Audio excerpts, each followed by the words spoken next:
What is up, everybody? Random Man here, bringing you a special video where I'm going to be breaking down what I think should win and will win at this year's Academy Awards, aka the Oscars. They are now a week away from today, so now is no better of a time for me to go ahead and give my predictions and preferences, as I've done every year since 2014. I've done this now for a decade straight, or I'm about to, with this video being up. And as I've mentioned in any video related to awards season or Oscars, I do not think awards mean anything in retrospect, but for those like myself, breaking down and going ahead and saying who should and will win, it's fun because it's all about the love and magic of the movies. Unlike years past, though, off the top, I'm not going to be covering every category, not all 23 of them, like I did in the last 2 years, as the two I'm going to go ahead and be skipping over are Best Documentary Short Film and Best Animated Short Film. I've seen none of the nominees in either category, so I don't think it'd be fair to give my prediction and preference there, but I will be going over 21 of the categories here, and I'm going to be doing so in one take, as I think a lot of them are pretty clear cut and dry as to what will win and such. So I'll also be giving my 2 cents, of course, as to what I think should win as well. If you want to, there will be time skips, and there are time skips, I should say, in the video description if you want to jump around in between categories. And yeah, so without further ado, let's go ahead and begin with Best Live Action Short. This one's a pretty easy one to predict, as clearing away the front runner of the category is The Wonderful Story of Henry Sugar by Wes Anderson. Surprisingly, he has never won an Academy Award for any of his past movies. And, last year his feature, Asteroid City, was completely shut out of the Academy Awards. So with this being the most high-profile film on the list, it being distributed on Netflix, and of course having his name behind it, him basically doing a shorter version of his features, this is going to be the best opportunity for him to win. I really enjoyed the short. I thought it was quite charming, and it's the only one of the category that I've seen, so by default, it is my choice to go ahead and win as well. So, The Wonderful Story of Henry Sugar should win the Oscar and will win the Oscar. Next, we have Best International Feature Film. This one is a pretty clear cut and dry category, as with the one nominee here also being in Best Picture. By the way, I will leave links in the description to all of my reviews I've done for this year's Best Picture nominees if you want to get further insight into them. But here, The Zone of Interest, it's nominated here also for Best Picture and a few other categories, so that's a clear indication that this is the favorite in the category. Had Anatomy of a Fall, also nominated for Best Picture, been in here against it, that would have been a more interesting race, but of course it wasn't France's official submission for the category. And with The Zone of Interest, it deserves to win. It's quite a striking movie, very artistically inclined, and unlike other films about World War II / the Holocaust out there. So, The Zone of Interest should win the Oscar and will win the Oscar. Next, we have Best Documentary Feature. This one is a clear one as well. The one of this category that I have seen is 20 Days in Mariupol, and quick thoughts on that. What a harrowing documentary. It is literally documenting the first 3 weeks just about of the Russian invasion of Ukraine in the titular city, and it's quite graphic, it's quite hard to watch at times, but it's necessary because the war has now been going on for 2 years. This all-around full-scale invasion of another country has just been devastating to see on the news, and just seeing it all here, and a lot of the footage that was recorded by the filmmakers here was used in actual news broadcasts, so that just shows the literal real-life implications of what is being done here and being documented. And just, it should win, it will win, and it's going to be definitely one of the ones that is going to be important and essential to view. So, 20 Days in Mariupol should win the Oscar and will win the Oscar. Next, we have Best Animated Feature Film.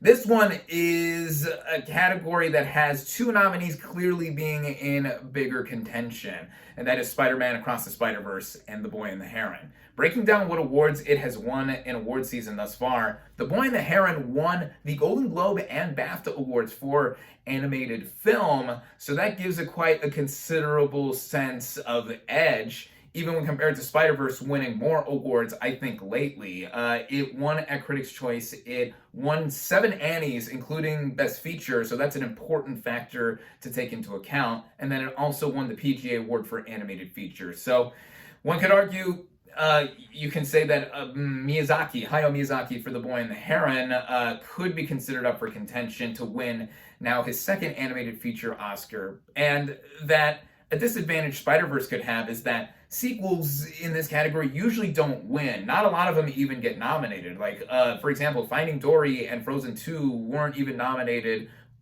during the times that they came out. But we did have 2 sequels win before, Toy Story 3 and Toy Story 4.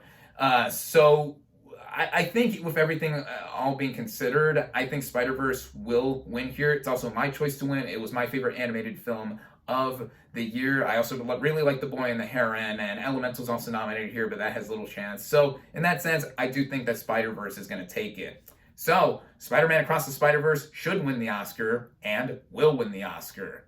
Next, Best Visual Effects. Another category that I think is between 2 nominees, The Creator and Godzilla Minus One. Now, The Creator, I think, should win. It has been widely publicized and recounted with reviews and such that it accomplished such incredible visual effects on a budget of about $80 million, but it looked like it cost triple that and looks better than movies that cost triple that last year.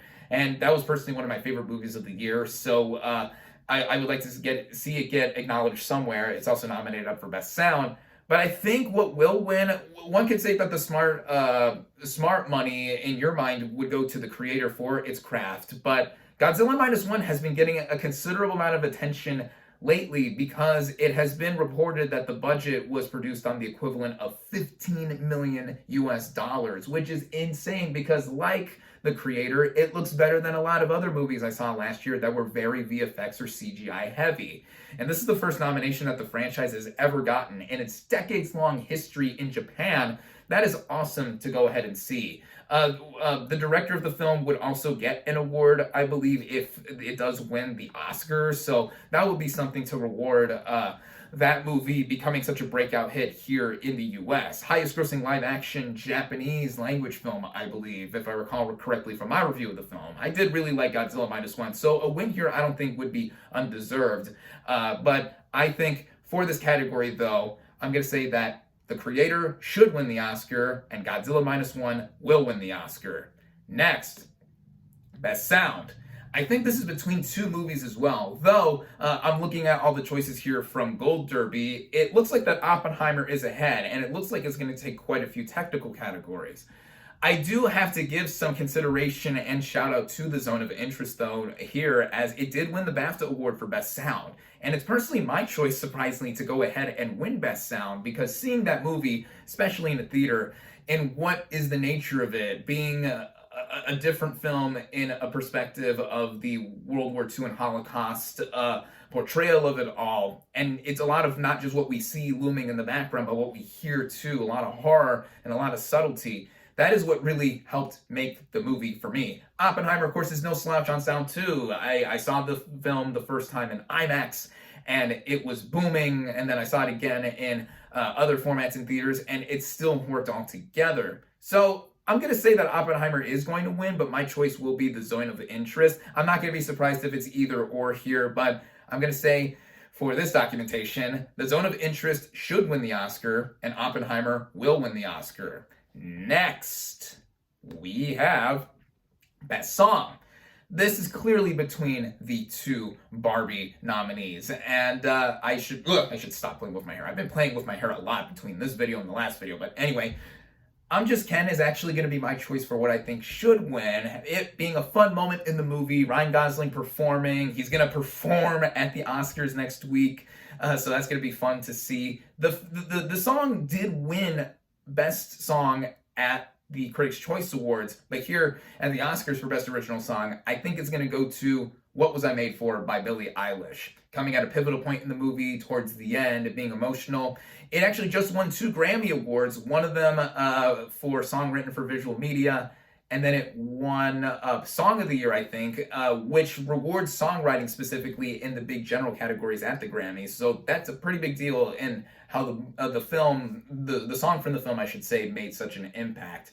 The song also won the Golden Globe Award, so I think What Was I Made For does have the considerable edge. And Billie Eilish and her brother Phineas, they're going to be the 2 youngest people alive with more than 1 Oscar on their mantle. They previously won for No Time to Die, And they're such talented people. I love both of them. So I'm Just Ken should win the Oscar, and What Was I Made For will win the Oscar. Next, we have Best Original Score. I really shouldn't waste much time with this. Oppenheimer should win the Oscar and will win the Oscar. It's one of the most memorable film scores that I've heard in recent memory. I've had it on repeat ever since I saw the movie 3 times in theaters this past summer. And just what an accomplished piece of work. Ludwig Göransson is now going to be a 2-time Academy Award winner here. He won a Grammy for this score too, specifically, and he won a Golden Globes, he won a BAFTA, he won a Critics' Choice. Far and away the predicted winner. So, Oppenheimer should win the Oscar and will win the Oscar. Next, we have Best Production Design.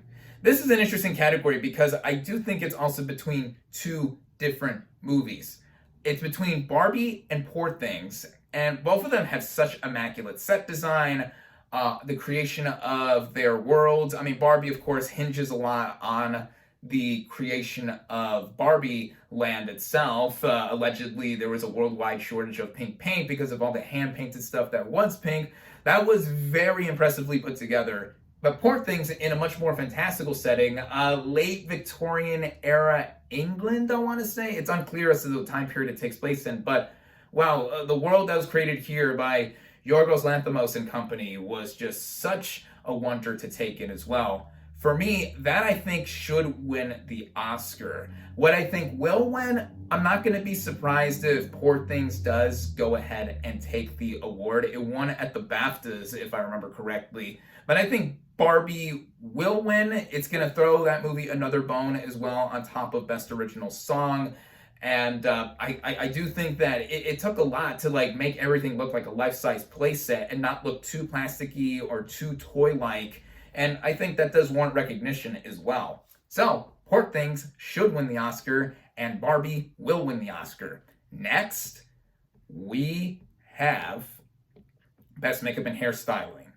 This one could go to 2 movies. At one point, the front runner was very, very clearly Maestro, given all the makeup and prosthetics and hair on Bradley Cooper, Carey Mulligan too, and others across the movie as characters do age. That is my choice to win, but don't count out Poor Things, which did win the BAFTA in the same category. Mainly on Willem Dafoe's character's face, making him look like a very distinct Frankenstein-type archetype or character, and that was impressive, and even the rest of the movie too, having a bunch of weird, kooky kind of designs there. But I think that it will go to Maestro. It's my choice to win as well. That's going to be the one win the movie I think will end up getting across the ceremony. So, Maestro should win the Oscar and will win the Oscar. Next, we have Best Film Editing. Another easy one to go ahead and predict. Jennifer Lane for Oppenheimer should win the Oscar and will win the Oscar. Taking a movie that is 3 hours long, mostly people sitting around and talking, the only main action sequence or sequence with a lot of action is the one in the middle with the Trinity test, but it also jumping around so much between timelines and just how the story does flow. This was quite a feat in the craft here, and I think it's by far and away the best edited film of last year, and it's going to win. So Oppenheimer should win the Oscar and will win the Oscar. Next, we have Best Costume Design. Now, I think this is another interesting one between Poor Things and Barbie. I'm not going to be surprised if either one does take it. My choice to win would be Poor Things as well, and I want to say that Poor Things could win, but I'm predicting that Barbie has an edge too because of all of the life-size looking clothes that the characters do have on. Again, like with production design, not making them too toy-like or like too gimmicky or anything like that. That's quite hard to do in the sense of camp and color that the movie has here. And well, actually, wow, this is making me rethink a lot of stuff. Poor Things did win the BAFTA for this, and there's a lot of crazy, kooky designs as well too. So, right here, because I'm looking at Gold Derby as well too. Barbie's on top. Barbie was on top for production design too, and I gave that the edge to win. But, you know what? I'm gonna split off here. I'm gonna go ahead and say that Poor Things will win the Oscar, and it's also again my choice to win. But again, do not be surprised if Barbie does go ahead and win the category here. So, Poor Things should win the Oscar and will win the Oscar. Next, we have Best Cinematography. This is another obvious one here too. Anytime I stop or like look at the camera blankly, I think it's going to be clear that I think Oppenheimer is going to win. This was the best shot movie of the year, seeing it in IMAX. The black and white IMAX film that was specifically made for this movie was insane for some smaller moments and even some bigger moments you see in between. But yeah, wow, Van Hoytema is a master. So Oppenheimer should win the Oscar and will win the Oscar. Next, we have Best Original Screenplay. This is a category that has been playing out very interestingly across award season because Barbie, for a lot of places, has been labeled as an original screenplay, despite the Academy, as I'll get into the next category for, dubbing it as adapted. And it has won Best Original Screenplay at the Critics' Choice Awards. So, of course, that doesn't give us much insight there, but if you look at the BAFTA Awards, what won here? Anatomy of a Fall. That is also my choice and what I think should win. At one point, David Hemingson's script for The Holdovers was considered a frontrunner or in contention. A lot of people forget that he wrote it and it wasn't Alexander Payne who directed the movie. No, it's David Hemingson, and I thought that was a well-done screenplay as well, too. But I think what Justine Triet and Arthur Harari have done with this, being basically a thriller, a mystery thriller, courtroom drama, and it being a very righty movie, in my opinion. I think that is going to be something that would, one, reward the director of the film, who's also nominated for Best Director. And I think it was just one of the most well-written films I have seen all of last year. My personal pick for original screenplay for sure, too. And I do think it's going to win. It won at the BAFTAs. It won at Golden Globes. I think that is going to take it. So, Anatomy of a Fall should win the Oscar and will win the Oscar. Next, we have Best Adapted Screenplay. To me, this is by far and away is the hardest category to predict of the night. Again, Barbie being thrown in here and it not being an original screenplay like at other award shows, it gives us a bit of a loop, as I think any of these five, all five of these being Best Picture nominees, by the way, I think any one of these, in theory, could have a chance to win. Zone of Interest has the least chance to win, followed by Poor Things, but it's between three movies, I think. We're also not given much help in that the WGA Awards are not until next month, as the strikes delayed that, or the WGA strike specifically delayed that award to be given out. So we mainly have to rely on what has been given out so far. At Critics' Choice and BAFTA, American Fiction won. And here, at one point, Oppenheimer was considered the front runner to take the award. Barbie, I could see because of the snub for Best Director for Greta Gerwig, members of the Academy wanting to give it to her, and Noah Baumbach, who wrote the screenplay with her, and they would both finally win Academy Awards. I'm not necessarily thinking that is fully the case, though, and I think what should win, for me, Oppenheimer. Oppenheimer, I think, was the best adapted screenplay of the year. Having gone through the script, I mean, it was written in first person and it's told out of order, non-linear, just like a lot of other Christopher Nolan movies. That is something that is quite key, and what was done here in him interpreting his own script was fascinating and I thought just masterful as well. But I think what will win is American Fiction. Like I mentioned, it won at BAFTA and Critics' Choice. And recently, it was a good thing I delayed doing this video for so long. Just recently, I saw that it won the USC Scripter Award which is key for a lot of movies taking an edge to win the Academy Award here in this writing category. So that is what I think is going to be the case. It'll also throw that movie a bone as well. A bone. Jesus, I'm not talking right. Again, doing this all in one take. But yeah, that I think will help throw it a bone as writer, producer, director Cord Jefferson. But for his feature directorial debut here, I thought he did quite a very good job, and it'll get him an Oscar. So, Oppenheimer should win the Oscar, and American Fiction will win the Oscar. Next, we have Best Supporting Actor. Robert Downey Jr. That's all I gotta say. He swept everything. Golden Globes, Critics' Choice, BAFTA, SAG.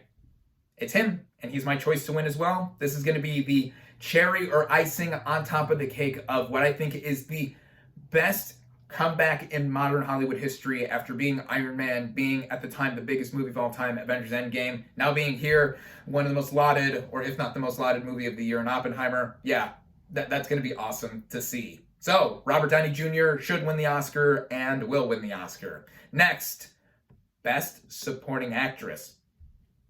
Divine Joy Randolph. That's all I got to say. Like with RDJ in the last category, she has swept everything. It'll be a shock if she does not win. She's actually personally my choice to win in this category too. Even with Emily Blunt and Oppenheimer being in here, Randolph's performance quite moved me in it being so subtle in a lot of ways, but also her being one of the anchors of the film. I think she's lovely. It was a lovely performance, and I love the movie as well too. And yeah, not much more I have to say here. So, Divine Joy Randolph should win the Oscar and will win the Oscar. Next, we have Best Actor. At one point, one of the more contentious categories, seeing who was winning an awards season thus far. At the Golden Globes, it was both Cillian Murphy and Paul Giamatti in their respective categories. Then at Critics' Choice, Paul Giamatti won. Then at BAFTA, and then now most recently at SAG last week, Cillian Murphy has won. So that makes me think he is going to win because he has now won more awards. He is also my personal choice to win, as he gave my personal favorite film performance in 2023, and it's going to be awesome to see him finally getting his due, because he's been a popular actor for quite a while. He's worked with Nolan for 2 decades now, finally getting a lead role too. I mean, he's phenomenal in Oppenheimer, what is to say, and yeah, that's going to be so cool to see. So, Cillian Murphy should win the Oscar and will win the Oscar. Next, we have Best Actress. This can be argued along with Best Adapted Screenplay. Oh, I have to sit up. This can be argued along with Best Adapted Screenplay is the hardest category to go ahead and predict, because it's clearly between 2 people too. It is between Emma Stone for Poor Things and Lily Gladstone for Killers of the Flower Moon. Stone versus Gladstone.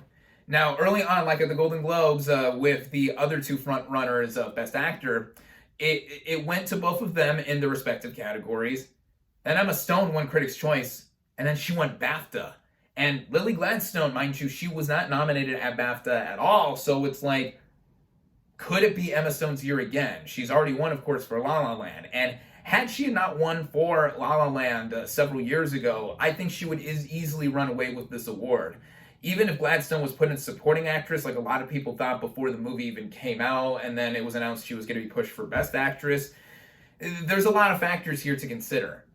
But I think now, last week, SAG being a pivotal factor here, Gladstone is now given a surge, a late surge and an edge. Even though she won early on at Golden Globes and is now coming back with a SAG win, I think that's going to help. And I think that is going to be the one place where Killers of the Flower Moon is going to realistically be able to win. Even though it got 10 Oscar nominations, including Best Picture, that is the one place I think she is going to go ahead and win and help, hopefully not have the 3rd Martin Scorsese film in a row with 10 Oscar noms go away empty-handed after Gangs of New York and The Irishman. So there is that. And I think she will win. My choice to win, though, is Sandra Eula for Anatomy of a Fall. My favorite film performance by a woman in any movie. For the men's side, it was Oppenheimer, of course. But here, I absolutely loved her in this movie. At one point considered a dark horse, at one point considered that.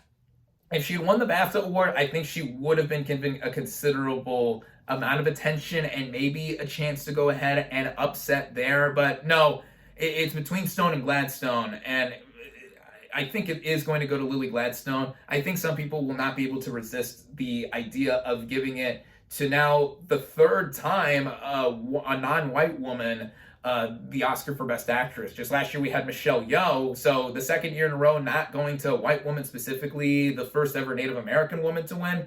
I think that's going to be part of the factor, and I think SAG did help make all of that clear. So we'll have to see, but for now, that is what I think, as Sandra Eula should win the Oscar, and Lily Gladstone will win the Oscar. Next, Best Director. This is the most locked up award of the night, I think. Maybe even with the next and final category. Christopher Nolan, Oppenheimer. He's won everywhere. Golden Globes, Critics' Choice, BAFTA, DGA. It's really no competition here. My favorite film director is going to finally get his due, and I'm going to be so happy to see that. Ever since I've been a fan of his with The Dark Knight in 2008, the movie that changed my life. I loved movies before, but that movie was like lightning in a bottle for me. And now seeing what he did with Oppenheimer, now my personal favorite film of his, I think, with The Dark Knight, I don't know. Objectively, I think it's his best film too, and I think it is the best directed film of the year. Just wow. I'm going to be so happy that he's finally going to go ahead and get his flowers from the Academy. Stop playing with my hair. I should tell myself what I'm telling myself. But yeah, I'm going to be so happy here.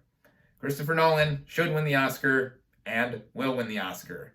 And finally, up last is Best Picture.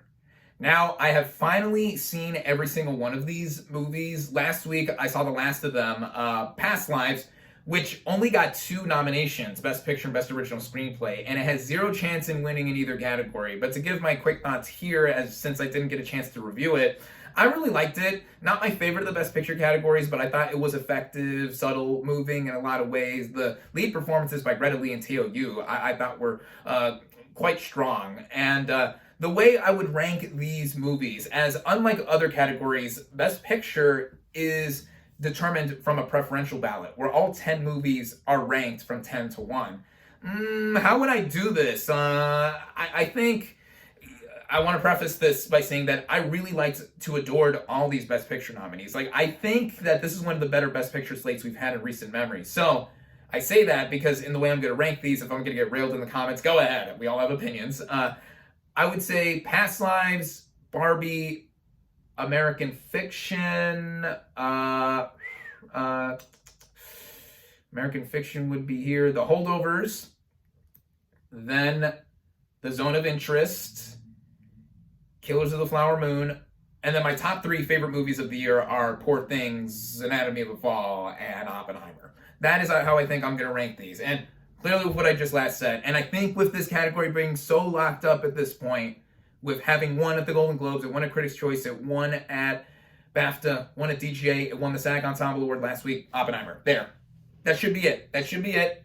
And it's going to be another rare time where my personal favorite movie of the year ends up winning the top prize at the Oscars. Not that that matters much, but is it really going to go to anything else other than Oppenheimer? I really don't think so. I mean, there's all of that to be considered with this film, and it being quite a feat in filmmaking in any sense, and it representing a lot, it being one half of Barbenheimer, of course. Barbie, no slouch when it comes to recognition as well, too. I do think it's going to at least win 1 Oscar, maybe 2, as I'm predicting, but with Oppenheimer, just what an important film, what a landmark film. I've gone on and on and on about it in my own review and my end of the year video from last year, but yeah, I think this is pretty clear and far and away done, as Oppenheimer should win the Oscar and will win the Oscar.